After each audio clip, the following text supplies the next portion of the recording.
منزلا ومصليا ومسلما أما بعد قال الله تبارك وتعالى ما كان محمد أبا أحد من رجالكم ولكن رسول الله وخاتم النبيين وكان الله بكل شيء عليما.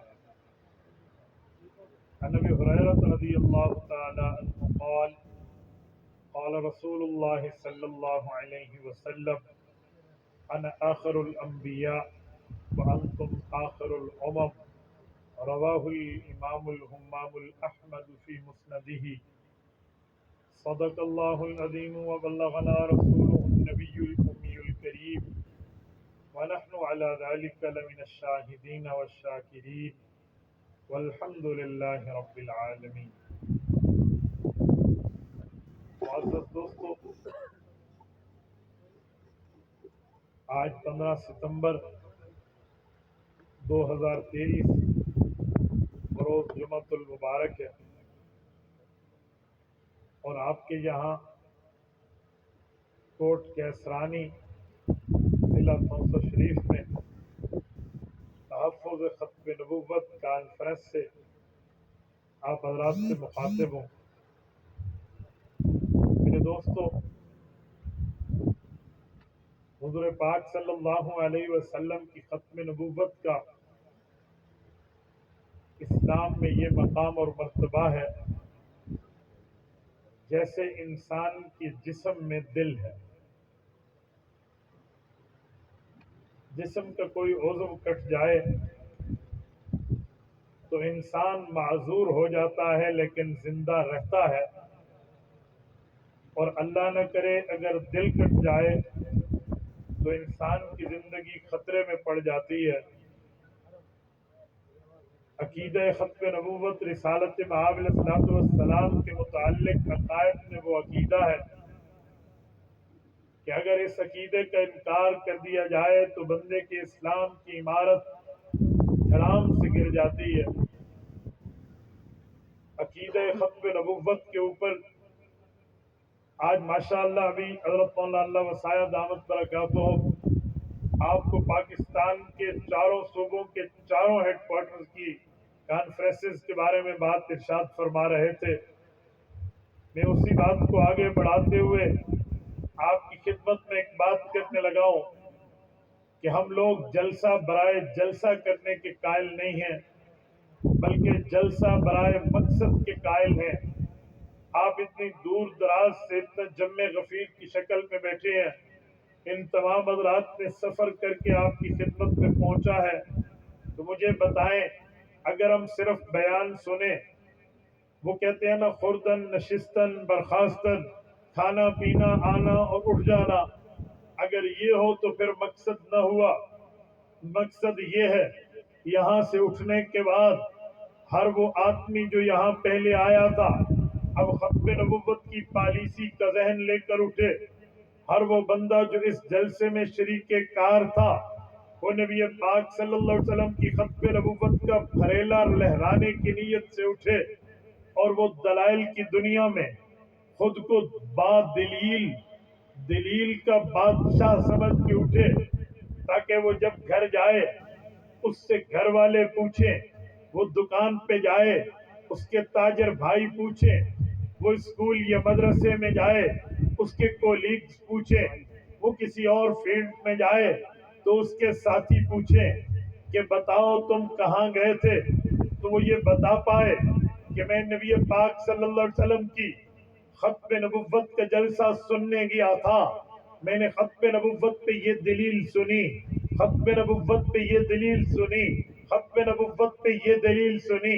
عقیدہ ختم نبوت کے دلائل میں ازبر کر چکا ہو. میرے دوستو تب تو فائدہ ہے.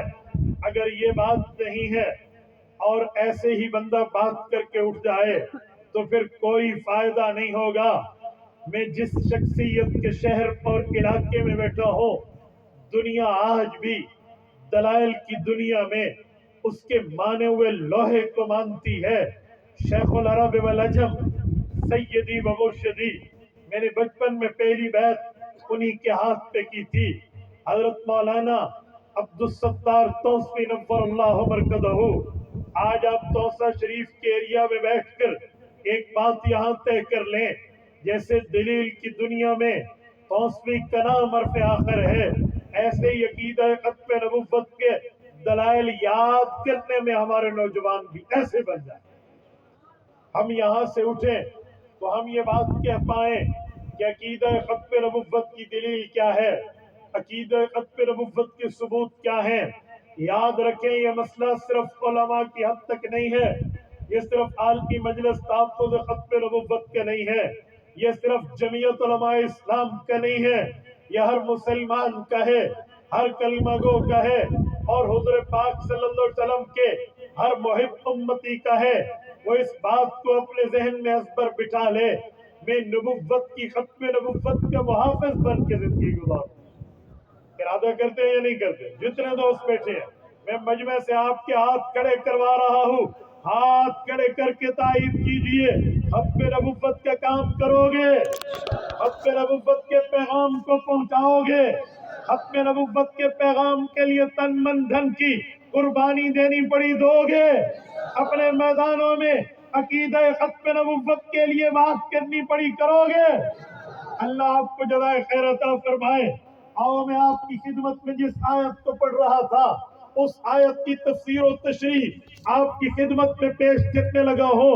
رب کریم نے سورت نمبر 22، سورت نمبر 33، سورت احزاب آیت نمبر 40 میں ارشاد فرمایا ما کان محمد ابا احد من رجالکم، رسول اللہ مردوں میں کسی کے ابا نہیں ہے، ولیکن رسول اللہ کے رسول ہیں، وخاتم النبیین، نبیوں میں سب سے آخری ہے، وکان اللہ بکل شیء علیما، اللہ تعالی ہر چیز کو جاننے والے ہیں۔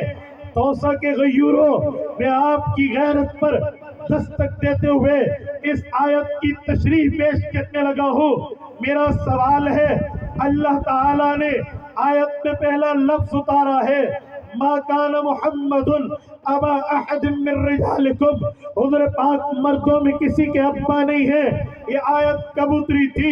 یہ آیت اس وقت اتری جب رسول اللہ کے فرزند نے انتقال فرمایا، حضور پاک کا بیٹا دنیا سے رخصت ہوا تو جو رسول اللہ کے دشمن تھے ان کے دلوں میں ٹھنڈ پڑ گئی، وہ کہنے لگے ہم نے ان کی مخالفت کی تھی، ہم نے ان کی خلاف میں پوری تحریک چلائی تھی، یہ اپنے مذہب، ایمان، عقیدہ، نظریہ، موقف کو پھیلا رہا ہے، اب اس کا بیٹا فوت ہو گیا تو اس کا مشن آگے نہیں چلے گا۔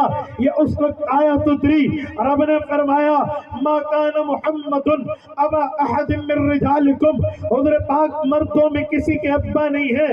آگے جملہ ہوتا حضور عورتوں میں ابا ہے، کیونکہ پیغمبر کی چار لخت جگر نور نظر ہیں، سیدہ زینب، سیدہ رقیہ، سیدہ ام کلثوم، سیدہ فاطمہ رضی اللہ عنہن، یہ بنات رسول اللہ ہیں، حضور کی بیٹیاں ہیں، حضور کی صہبزادیاں ہیں۔ تو آیت بظاہر یوں ہوتی مردوں میں کسی کے ابا نہیں، کیونکہ بیٹے ابھی مرد کی عمر کو نہیں پہنچے، پہلے فوت ہو گئے، پر بیٹیاں عورت کی عمر کو پہنچی، بیٹیاں صاحبۃ الاولاد بنی، بیٹیاں میرڈ بنی، بیٹیوں کی شادی ہوئی، رسول اللہ کو بیٹیوں کے ذریعے رب نے نواسوں کا تحفہ دیا، نواسیوں کا تحفہ دیا۔ تو پھر آیت بظاہر یوں ہوتی حضور پاک مردوں میں کسی کے ابا نہیں ہے پر عورتوں میں تو ابا ہے، اور قرآن نے یہ اسلوب اختیار نہیں کیا بلکہ یہ فرمایا ما کان محمد ابا احد من رجالکم، مردوں میں کسی کے ابا نہیں ہے بلکہ رسول اللہ، پر اللہ کے رسول ہیں۔ اس آیت کا ایک دوسرے کے ساتھ جوڑ کیا یہ میں پیش کرنے لگا، میں رکا ہوں صرف آپ کو سمجھانے کے لیے تاکہ آپ کے ذہن میں یہ سوال بٹھا سکوں کہ بھائی یوں کیوں نہیں ہے کہ مردوں میں تو مردوں کے والد نہیں ہیں، عورتوں کے والد ہیں، ہونا تو یہ چاہیے تھا پر اس طرح نہیں ہے۔ فرمایا ولیکن رسول اللہ کے رسول ہے، تو ایک طرف ابوت ابو ہونے کی نفی ہے، دوسری طرف نبوت نبی ہونے کا اس بات ہے. اے ابا کا نبوت سے تعلق کیا ہے؟ ابوت کو نبوت سے نسبت کیا ہے؟ اللہ نے والد کی بات کر کے نبی کی بات کی ہے. وجہ کیا؟ وجہ آپ کی خدمت میں رکھوں، آپ کی توجہ رہے گی. توجہ میرے دوستوں، بڑی ایزی، بڑی آسان، بڑی ہی دلچسپ وجہ ہے. آیت کو سمجھنا ہو، بیک گراؤنڈ سمجھو، آیت کو سمجھنا ہو، پس منظر سمجھو، آیت کو سمجھنا ہو، ان معروضی حالات کو سمجھو. جس وقت یہ آیت اتری حالات کیا تھے، معاملات کیا تھے، بات کیا چل رہی تھی بھائیو؟ بات یہ تھی حضور کے بیٹے فوت ہوئے، کافروں نے شادمانی، کافروں نے خوشی کے شادمانے بجائے. آیت اتری، اب سمجھنا آسان ہو گیا. اللہ نے کافر کو اس کی سوچ کے مطابق جواب دیا. اے کافر، تیری سوچ یہ ہے حضور پاک کا بیٹا ہوتا، حضور کے مشن کو، حضور کے کاس کو، حضور کے دین کو، حضور کی نبوت کو، حضور کی رسالت کو، حضور پاک کے اس مذہب کو لے کر آگے چلتا. کیونکہ بیٹا باپ کا پروردہ ہوتا ہے، بیٹا باپ کا جانشین ہوتا ہے، بیٹا باپ کا وارث ہوتا ہے، تو وہ باپ کے مشن کو لے کر آگے چلتا ہے. تم یہ کہتے ہو حضور پاک مردوں میں کسی کے ابا نہیں، خوش ہو گئے تاکہ بیٹا اس کی بات کو لے کر آگے نہیں چلے گا اور اپنی خوشیوں پر چھری پھیر دے. ولیکن رسول اللہ، یہ تو رب کا رسول ہے. اور بیٹے ہوتے 2 ہوتے، 4 ہوتے، 10 ہوتے، 15، 20 ہوتے، کتنے ہوتے، ایک وقت آتا بیٹے چلے جاتے. نانا، یہ ابوت کی نفی نبوت کا اس بات ہے. اب بیٹے نہیں ہیں، امتی ہیں، بیٹے نہیں ہیں، مؤمن ہیں، بیٹے نہیں ہیں، مسلم ہیں، بیٹے نہیں ہیں، کلمہ گو ہے. یہ ولیکن رسول اللہ، اللہ کا رسول ہے. اس کے مشن کو امت لے کر، اس کے مشن کو کلمہ گو لے کر آگے چلیں گے. تمہاری خوشیوں پر پانی پھرے. نعرہ تکبیر. ولیکن رسول اللہ، یہ اللہ کا رسول ہے. صرف بیٹے مشن کو لے کر نہیں چلیں گے، امتی اس کے کاس کو لے کر دنیا کے کونے کونے.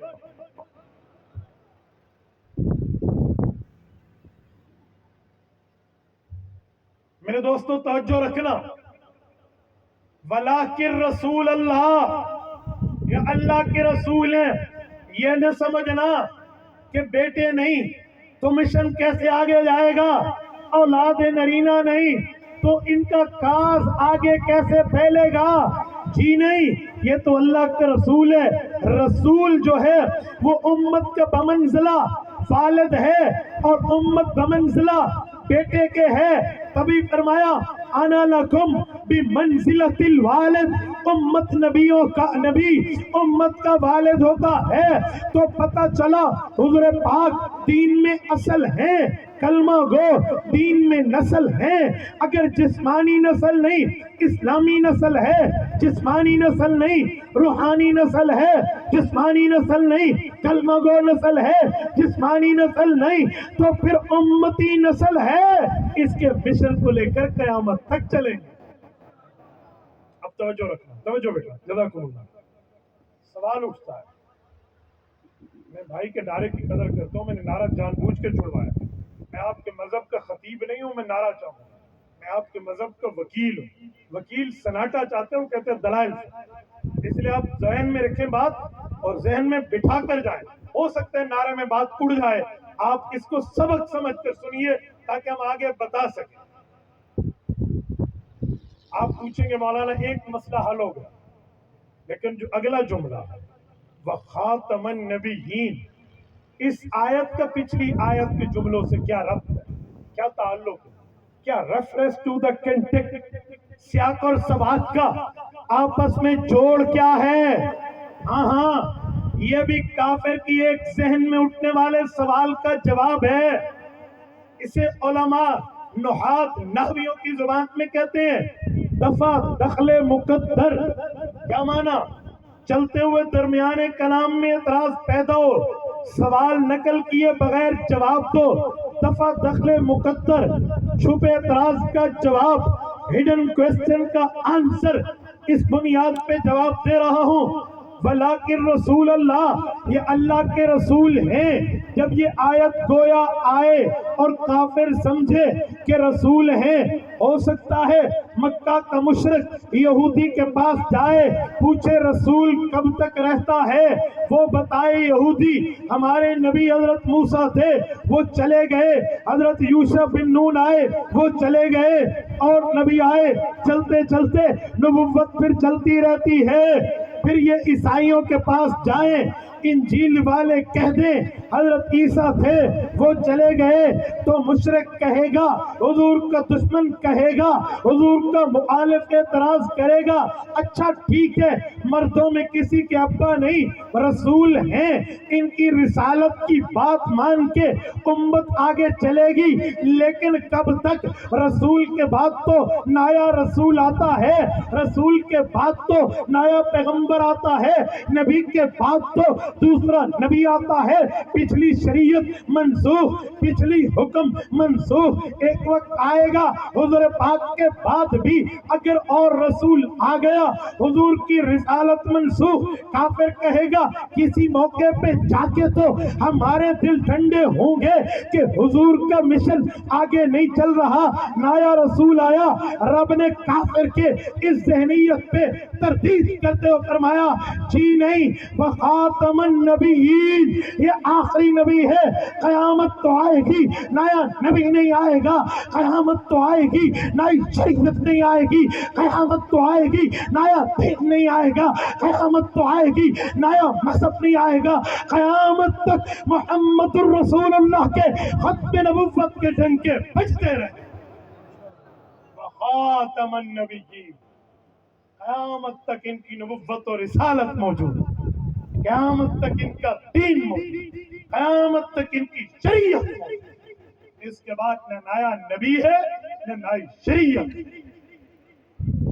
اور میں کہتا ہوں سنو، کوئی دشمن ختم نبوت ہو، کوئی مخالف ختم نبوت ہو، تجھے مر کے بھی چین نہیں ملے گا۔ یاد رکھنا، تو قبر میں بھی جائے تو پہلا سوال اگر توحید کا ہے، دوسرا سوال میرے پاک پیغمبر کا ہے۔ بس وَشَكَّ لَهُ مِنْ اسْمِهِ لِيُجِلَّهُ فَذُو الْعَرْشِ مَحْمُودٌ وَهَذَا مُحَمَّدٌ۔ اس آیت کی شرح میں علامہ اس شعر کے شروحات کو پیش کرتے ہوئے وَرَفَعْنَا لَكَ ذِكْرَكَ کی آیت کی شرح میں علامہ جار اللہ زمخشری رحمہ اللہ نے تفسیر کشاف میں سورۃ علم نشرح کے تحت لکھا کہ حسان ابن ثابت رضی اللہ عنہ نے رسالت معاف کو یوں فرمایا تھا کہ رب کریم نے آپ کو نام محمد صلی اللہ علیہ وسلم دیا کیونکہ فضل العرش محمود وہذا محمد، اللہ کا نام محمود ہے، آپ کا نام محمد ہے، اپنے نام سے آپ کا نام نکالا، کیوں کہ آپ کے نام کو اللہ نے اپنے نام کے ساتھ جوڑا، جہاں تک خدائی ہوگی وہیں تک مصطفیٰ۔ اور پھر مثال دیتے ہوئے فرماتے ہیں کہ صرف اذان تک نہیں، اقامت تک نہیں، نماز تک نہیں، خطبات تک نہیں، دنیا میں سارے معاملات تک نہیں، قبر میں بھی جہاں اللہ کا نام ہے وہاں رسول اللہ۔ وخاتم النبیین وکان اللہ بکل شیء علیما، یہ لفظ علیما تنوین تنکیر ڈالی، اس انگلش میں کہتے ہیں کامن سینٹینس، عمومی جملہ۔ کیا معنی؟ پراپر نہیں ہے، کامن ناؤن پراپر نہیں ہے، معرفہ نہیں ہے، نکرہ ہے، نکرہ عموم پہ دلالت کرتا ہے، مولوی کہتے ہیں۔ کیا مطلب؟ یہ مولویوں کا لفظ ہے، میں عوامی لفظ فرماتا ہوں وَكَانَ اللَّهُ بِكُلِّ شَيْءٍ عَلِيمًا۔ پر کافر تو تیرا دادا پر دادا، لکڑ دادا، سکڑ دادا کتنے تک نہ چلا جائے، جو تمہارے ذہنوں میں خیالات اٹھتے ہیں رب ان سب کو جانتا ہے۔ تم کہاں تک مخالفت کرو گے؟ تم کہاں تک رسالت معاذ علیہ السلام کی ختم نبوت کے لیے لڑ کے اپنی عاقبت کو برباد کرو گے؟ لوگوں، اپنی عاقبت کو درست کرو اور رسول اللہ کے دامن رحمت سے وابستہ ہو۔ یہ ہے کان اللہ بکل شیء علیما کے علم کا معاملہ. اور سنیں میں ایک جملہ کہتا ہوں، میں نے کہا یہ دلیل بھی یاد ہے، اور پھر اس دلیل پر میرے اکابر کی علمی جنگ جو قومی اسمبلی میں لڑی گئی اس کو بھی یاد ہے. میرے دوستو، اگر اپنے استقبال کی خوبصورتی، اپنے مستقبل کا پیار اور محبت والا زمانہ دیکھنا چاہتے ہو تو اپنی ماضی کو یاد رکھو، اپنا ماضی نہ بھلانا. ہمارے اکابر کا روشن ماضی ہے. میں آج 15 ستمبر میں بیٹھا ہوں. آج سے 8 دن پہلے 7 ستمبر کا دن گزرا. 7 ستمبر 2023 آج سے 8 دن پہلے گزرا. اس وقت 49 سال 49 ایئرز پورے ہو رہے تھے. 7 ستمبر 1974 کی لیجسلیٹو اسمبلی کے قانون. یہ کیا معاملہ ہے؟ کیا ہوا تھا اس وقت؟ آج سے 50 سال پہلے کے معاملات کیا تھے؟ ہم کس چیز کی خوشی منا رہے ہیں؟ کس چیز کے خوشی میں جلسے ہو رہے ہیں اور ریلیز ہو رہی ہیں اور جلوسز ہیں اور کانفرنسز ہیں اور سیمینارز ہو رہے ہیں؟ کیوں؟ آؤ میں آپ کو آپ کا ماضی یاد دلاتا ہوں. توجہ ہے؟ جواب نہیں آیا. توجہ ہے؟ آپ تھک گئے ہیں تو وضو نہیں.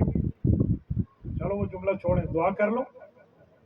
وضو ٹوٹتا تو ختم نبوت کا بیان سن کے کسی مخالف کا آپ کا معاملہ کیا ہے؟ توجہ ہے؟ جس کی توجہ نہیں ہے وہ ہاتھ کھڑا کرے.